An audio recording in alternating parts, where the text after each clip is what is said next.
બે ઈસમ 2.75 લાખ રોકડા ભરેલી બેગ આંચકી ફરાર થયેલા કેસમાં ફરિયાદી જ લૂંટારો નીકળ્યો હતો।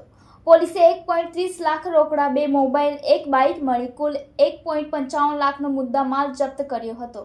બારડોલી ખાતે કેનાલથી અલંકાર રોડ ઉપર થયેલી લૂંટની ઘટના સુરત જિલ્લાની લોકલ ક્રાઇમ બ્રાન્ચને મહત્વની સફળતા મળી હતી, જેમાં કલેક્શનના રૂપિયા જમા કરાવવા જતા કર્મચારીઓ પાસેથી બે ઈસમ 2.75 લાખ રોકડા ભરેલી બેગ આંચકી ફરાર થઈ ગયા હતા, જેમાં ફરિયાદી જ આરોપી નીકળ્યો હતો અને તેણે જ આ સમગ્ર તરકટ રચ્યું હોવાનું પોલીસ તપાસમાં સામે આવ્યું છે।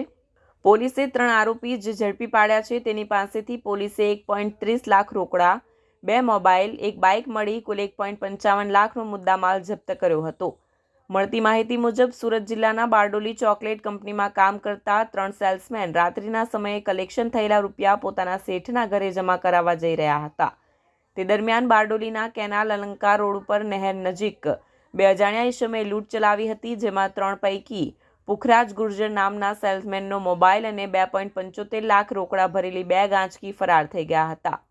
આ ઘટના ગત 19 ડિસેમ્બરના રોજ બની હતી। આ મામલે પુખરાજ ગુર્જરે બારડોલી રૂરલ પોલીસ મથકમાં ફરિયાદ નોંધાવી હતી। કેમેરામેન હકીમ શેખ સાથે વસીમ હાસમીનો રિપોર્ટ, આઝાદ ન્યૂઝ, સુરત।